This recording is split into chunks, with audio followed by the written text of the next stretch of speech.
नमस्कार। Dhirendra पुंडी news point में आप सभी का एक बार फिर से स्वागत है। सुप्रभात। आज हम एक ऐसे खतरनाक खेल के बारे में बता रहे हैं जो अखिलेश सरकार के समय खेला गया था। यानी पूरा कानून इस पूरे देश के संविधान को बिल्कुल ताक पर रखकर मदरसों को या मुस्लिम को इतनी ज्यादा इम्यूनिटी दी गई थी कि कानून में ये एक मजाक से ज्यादा कुछ नहीं था।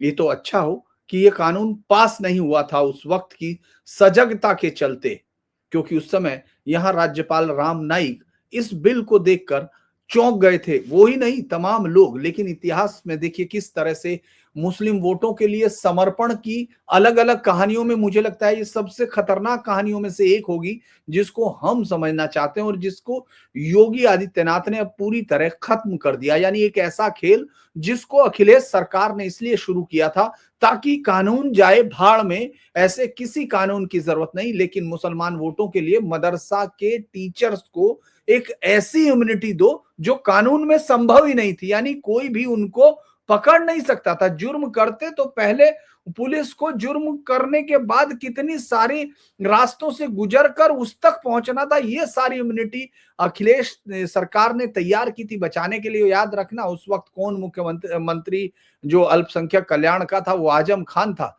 इसीलिए इस बिल पर जो चर्चा हुई थी वो मैं पूरी डिटेल से बताऊंगा कि उस वक्त के बिल में कहा क्या गया था, मतलब सामने क्या था और अंदर क्या था। लेकिन उस वक्त चूंकि तमाम लोग, मीडिया को अभी याद आ रहा है जब ओम प्रकाश राजभर ने कहा कल कि किस तरह से एक ऐसा बिल बंद कर दिया जो पुलिस, जिसमें सीधे किसी भी जुर्म पर, मतलब कुछ पर्टिकुलर जुर्म थे जिन पर पुलिस मदरसा टीचर को नहीं उठा सकती थी। बाकी तमाम उनको टीचर्स को या बाकी सब आदमियों को उठाया जा सकता था, लेकिन मुस्लिम टीचर को नहीं। तो इसका कारण क्या था ये मैं आपको बताता हूं। अब तो योगी सरकार ने वापस कर दिया, जुर्म करेगी तो पुलिस सीधा उठाएगी। क्योंकि बना नहीं था कानून, ये अलग बात है, लेकिन ये एक ऐसे काले पन्ने की तरफ आपको दिखाता है कि किस तरह से इस देश में जो मुस्लिम तुष्टीकरण है वो क्या क्या करा रहा है और इस देश को कई बार तोड़ देने की हद तक जाएगा। आपने अभी कर्नाटक के उस बिल है जो अभिव्यक्ति को लेकर एक बनाया गया है, जो नारों को लेकर है, उस पर हमने अभी विस्तार से चर्चा नहीं की, लेकिन वो भी एक बहुत खतरनाक खेल है।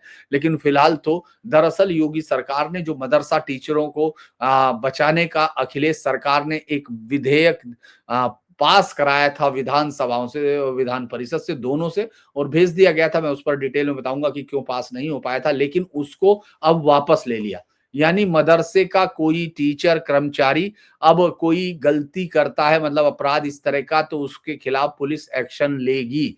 ये ओम प्रकाश राजभर जो मंत्री अल्पसंख्यक, उन्होंने बताया कि सपा सरकार ने जो 2016 में उत्तर प्रदेश में मदरसा अध्यापकों एवं अन्य कर्मचारियों के वेतन का भुगतान विधेयक पास हुआ था। यानी ये जो शुरुआत, जिस तरह से कैसे एक जहर की पुड़िया को आप अंदर रखते हैं या टॉफी के अंदर जहर की गोली रख दें, उस तरह का ये बिल बनाया गया था। संविधान को इसको ताक पे रखा गया था। इसके तहत मदरसे का कोई टीचर कर्मचारी के खिलाफ ना तो सीधे तौर पर कोई जांच की जा सकती थी, ना ही मुकदमा दर्ज हो सकता था। ये इसलिए क्योंकि अगर उसमें कुछ निश्चित चीजें दी गई और उसमें अलग से पैसा देने की व्यवस्था तो अलग से थी, ये अलग से था, ये किसी 2-2 हजार और 4 हजार रुपया अलग से था। इसके अलावा ये इम्यूनिटी थी, चूंकि खेल ये किया गया कि पैसा सबके सामने आया और ये इम्यूनिटी किसी को मालूम नहीं थी।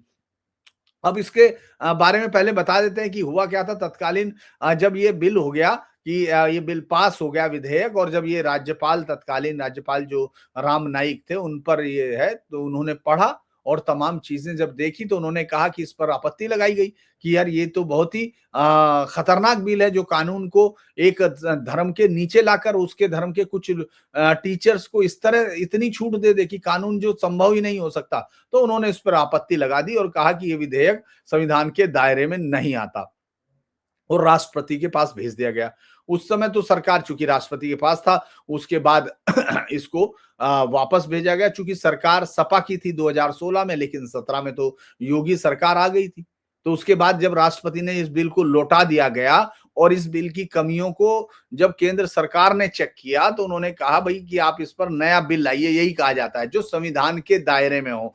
क्योंकि आप ये तो कह नहीं सकते। अब जब राष्ट्रपति के बिल आने का अब इसको जो है बिल को वापस लेने की बात हुई। यानी ये बिल था, ये कभी भी अगर मान लीजिए अगली सरकार आती या कुछ भी वो करप्शंस के लिए और उसमें किसी को ये पता ही ना चलता और ये सरकार वापस भेज देती क्योंकि पास बिल है, इसको फिर दोबारा से एक नॉमिनेशन उसमें पास किया जाता और उसके बाद ये चला जाता। दरअसल ये एक उस विधेयक को वापस लेने की कहानी है जिसके मतलब कानून अब पुलिस सीधे कार्रवाई कर पाएगी, ये तो उन्होंने मैंने आपको बताया। लेकिन अब मैं आपको ये बताता हूं कि इसमें और बाकी बिल में अंतर क्या था, मतलब एक खतरा क्या था। आप अगर ये सोचें कि चलिए ऐसा कोई चीज छुपाई गई होगी तो क्या होगा, ये कहानी दरअसल हम लोग इसको ऐसा समझने की कोशिश करते हैं। इसको बहुत सारी चीजें मैं वैसे बताऊंगा। हालांकि आपको मालूम है कि जो 2017 तक जो सरकार राज्य में थी उसका क्या हाल था, किस तरह से घुटनों के बिल गर रहे थे। दरअसल उत्तर प्रदेश का जो उत्तर प्रदेश मदरसा वेतन विधेयक 2016 इसको कहा गया। उत्तर प्रदेश मदरसा अध्यापकों एवं अन्य कर्मचारियों के वेतन का भुगतान वेतन को अक्सर मदरसा टीचर्स के साथ जोड़कर एक साधारण बिल कहकर पेश किया गया।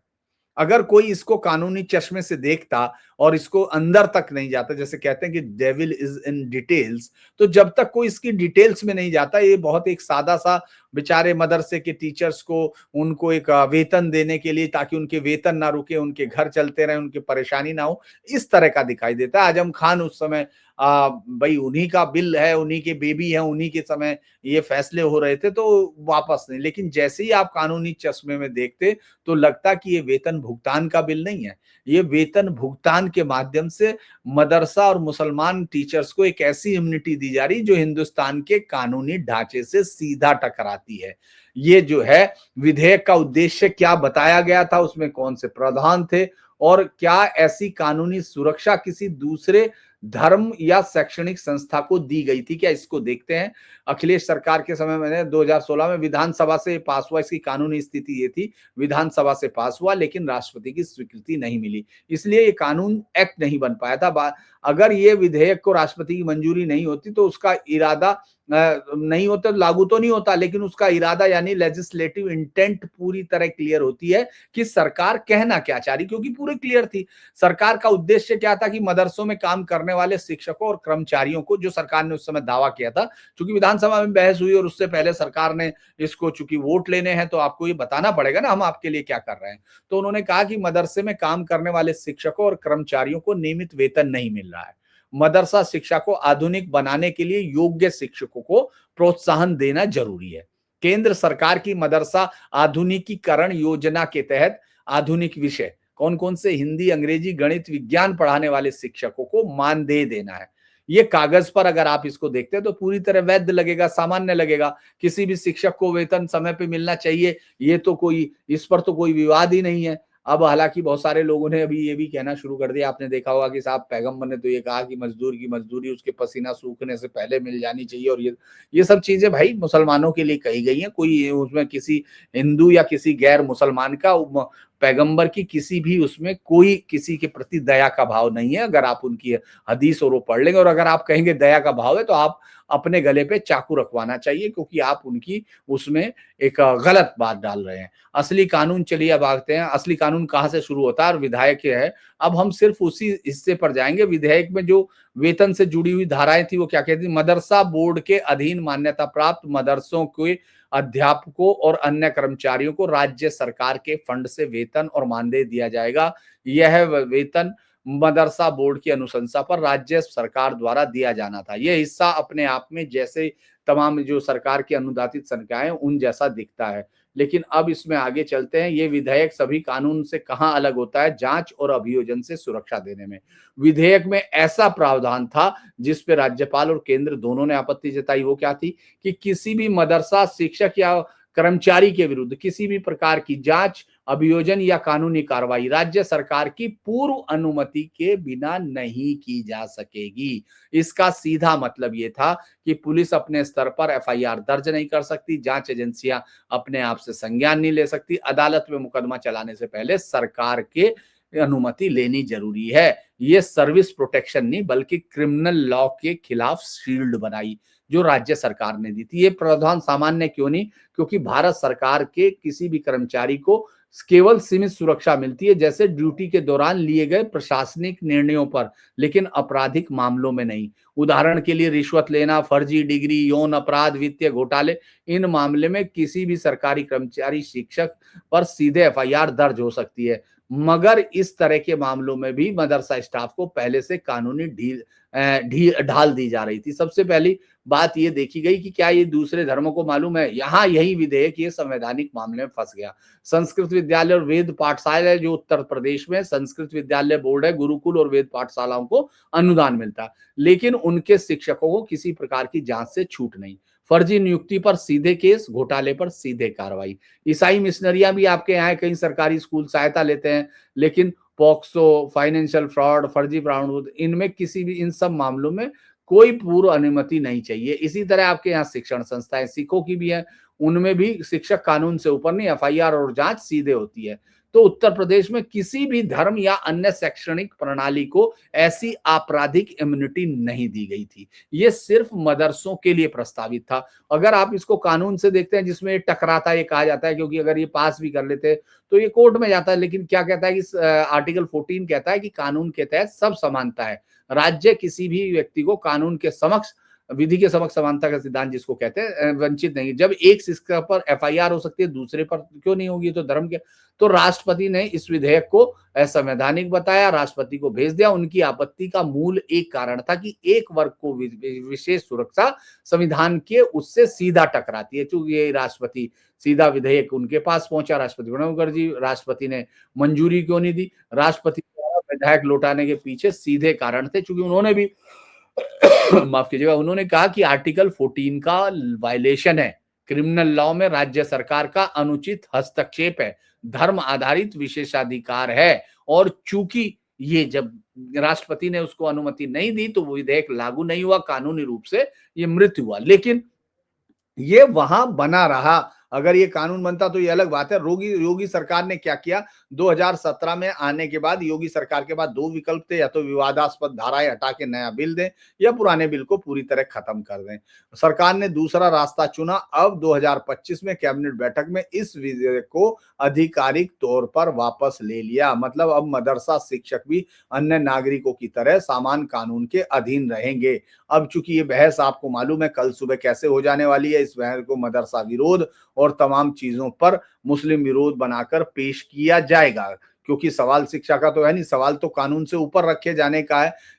यकीनन अगर हम लोग ये देखें कि इस राज्य में इस जगह पर मुस्लिम वोटों को हासिल करने के लिए इस देश ने क्या क्या किया, मुस्लिम वोटों को हासिल करने के लिए इस देश के दो टुकड़े कराए गए इसी राज्य में, चूंकि यही राज्य है जहां अलीगढ़ मुस्लिम यूनिवर्सिटी मौजूद है, और जिसकी नींव में लिखा हुआ कि उसने गैर मुस्लिमों के साथ क्या किया जाना है, किस तरह से इस देश के दो टुकड़े करने, कैसे इस्लाम किसी भी ऐसे हिंदू के नीचे नहीं रह सकता है जिन पर उसने 800 साल राज किया। ये सब उसी की कहानी है। उसके बाद तमाम आपको मालूम है, कितनी बार बताया जा चुका कि यही वो राज्य है जहां पाकिस्तान को बनाया, यहाँ की वोटों ने बनाया। उसके बाद डिवीजन हुआ, वो लोग वहां पहुंचे नहीं। तो होना तो ये चाहिए था कि उनको कोई गिल्ट दिखता या उनके खिलाफ सरकार को हमेशा की तरह कोई एक्शन लिए जाने चाहिए थे, इस तरह के एक्शन, ताकि उनके ऊपर हमेशा नजर रहती। उनको कम से कम सरकारी नौकरियों में रखते वक्त तो सोचा जाता कि इन लोगों ने किया क्या है, इन लोगों ने किस तरह के अपराध को अंजाम दिया, इस धरती माँ के टुकड़े किए जो हजारों साल से एक साथ में थी, और उसके बाद आप उनको अलग अलग देख रहे। लेकिन हुआ क्या कि आपके पास राजनीति शुरू हुई, और कांग्रेस ने शुरुआत से ही इस बात की तरह आंक लिया कि ये मुस्लिम वोटर मेरे लिए दूध देने वाली गाय है, लिहाजा इसकी लाते, माफ करना, गाय मुझे नहीं, क्योंकि गाय को वो किसी भी तरह की कोई उनके यहाँ किसी भी तरह की कोई सम्मानजनक चीज नहीं है। वो तो अब आजकल आप देख रहे भारत माँ को माँ कहने में उनको शर्म आती है, या वो तमाम लोग पता नहीं कुछ भी बताने लगते हैं। हालांकि अभी तो बहुत सारी चीजें अब सामने आने लगी हैं और देश शायद उस तरह से समझने भी लगा। हालांकि अलग अलग जगह पर कल भी मैं एक वो डिबेट देख रहा था आप लोगों के साथ, चूंकि ये बड़ा हो रहा है, लेकिन मैं सोचता हूँ वो डिबेट के बारे में बात जरूर करना चाहता था, चूंकि जयपुर डायलॉग के ऊपर उस डिबेट के लिए लल्लन टॉप वाले पे काफी बहस हुई है। लेकिन मुझे लगता है कि वो भी एक फ्रॉड। आपने देखा किस तरह से दो लोग बैठ गए, एक वामपंथी मुसलमान और एक मुसलमान, और वो ये तय करने लगे कि ईश्वर है या नहीं। तो उनको ना उनको ईश्वर से कोई लेना देना, ना कुछ। और उसका बचाव एक और पत्रकार वहाँ का कोई मिश्रा-विश्रा कर रहा था, जिसने ये लिखा जयपुर डायलॉग में संजय जी को कि ईश्वर का मतलब तो समझ ले। तो उस मूर्ख आदमी को मैं ये कहना चाहूँगा, हालाँकि मैं नहीं चाहता हूँ किसी के लिए शब्द इस्तेमाल करना, लेकिन वो ये शायद ये बात वो जाके बैठ के कह दे, उसको मालूम नहीं दीपू ने सिर्फ इतना ही कहा था, जितना वो कहना चाह रहा है इतना ही दीपू ने कहा था। उसको नंगा उसको पुलिस थाने से छीन के लाया, जब पुलिस लेके गई तब भी वो पुलिस के लोग, वो जो जिनकी ड्यूटी है किसी को बचाना, और वो भी बांग्लादेश जैसे संविधान में, चूंकि उसमें लिखा हुआ है, उनमें आप हिंदू मुस्लिम में अंतर नहीं कर रहे हैं कुछ हिस्सों में, लेकिन उन्होंने वहां पुलिस वालों की वीडियो आपको दिखाई दे रहे, वो भी उसको कत्ल ही कर देना चाहते थे, लेकिन फिर भीड़ पहुंच गई थाने में और उसके बाद उस थाने से उसको सौंप दिया गया। आपने देखा उसको किस तरह से मारा गया, जिंदा जलाया गया। कारण क्या था? ये जो कैलानाथ पंडित जो 3 ताल वाला है, जो ये कह रहा है वो ही उसने कहा था, लेकिन चूंकि ये यहाँ कह के गाली दे सकता है उन लोगों को जो इस पर सवाल उठाते हैं, क्योंकि इसको मालूम है कि ऐसा कोई किसी इस देश में संभव नहीं है, क्योंकि इस देश की विचारधारा इस तरह की नहीं है। उसको मालूम है इसी देश में बैठा हुआ दूसरा आदमी इसी तरह की विचारधारा के साथ उसका वही कर सकता है। वो कह के दिखाए एक बार। ये ईश्वर वाली कहानी मुझे लगता है वो एक बार सुना के दिखाए, कि अल्लाह को ईश्वर कह के दिखाए जरा किसी मस्जिद के अंदर, तो उसको अच्छे से समझ में आ जाएगा कि वो जो बैठ के वहाँ एक सेफ से कमरे में, उसको लगता है कि जैसे वही वो बहुत चुना गया हो। ऐसा नहीं, वहाँ सब जगह काम करके आ चुके, हम जैसे लोगों ने वहाँ बहुत काम किया है। तो इसीलिए उसको समझने की मुझे बड़ी हैरानी होती है जब मैं इस तरह के मूर्खों को देखता हूँ। और ये भी देखता हूँ कि वो जो है ये 2016 का जो बिल है, इसके लिए भी वो कोई कहानी निकाल सकते हैं, उनको इसमें भी कोई कहानी होगी। लेकिन ये बात सही है कि किस तरह से इस देश में मुस्लिम वोटों के लिए इस देश को तोड़ना बर्दाश्त किया गया, इसके बाद इसके राज्यों को तोड़ना बर्दाश्त किया गया, इस देश में किस तरह से धर्मांतरण जैसे जो कानून लाने पड़े, किस लिए? क्योंकि इस देश का बहुसंख्यक अपनी अपनी ही अस्तित्व के लिए जूझ रहा है। तो खैर ये तो अलग बात है, योगी आदित्यनाथ ने इसको वापस लिया। बातचीत सिर्फ इतनी थी कि क्या उस समय पेश हुआ था। सवाल आप में से कहीं ये भी कर सकते हैं कि साहब ये तो कानून नहीं बना था। नहीं, इसलिए नहीं बना था क्योंकि उस समय राम नाईक और केंद्र में ऐसा राष्ट्रपति था। अगर आप ये अंदाज लगाइए कि अगर यही राष्ट्रपति कांग्रेस या उसी समय कांग्रेस की तरफ से उस समय सेंट्रल में गवर्नमेंट हो तो फिर कैसे वापस होता, ये सोचने की जरूरत है। और अब वो उस इम्यूनिटी को एंजॉय कर रहे थे, जैसे कि अब वो नकाब लेकर या तमाम हिजाब लेकर इस देश की सर्विस में रहना चाहते हैं, जो बहुत ही मुझे लगता है कि आपत्तिजनक बात है। चलिए खैर, आज के लिए इतना ही। अगर आपको वीडियो अच्छा लगा है तो इसको लाइक कीजिए, सब्सक्राइब कीजिए, शेयर कीजिए। और हम लोग, जो मैं बार-बार कहता हूँ कि ये चैनल को बहुत आपकी सपोर्ट्स की भी ज़रूरत है। तो आज के लिए इतना ही। आपसे फिर दोबारा मुलाकात होगी लाइव में, लेकिन मेरा आपसे अनुरोध है कि वीडियो को ज़्यादा से ज़्यादा लाइक कीजिए। नमस्कार।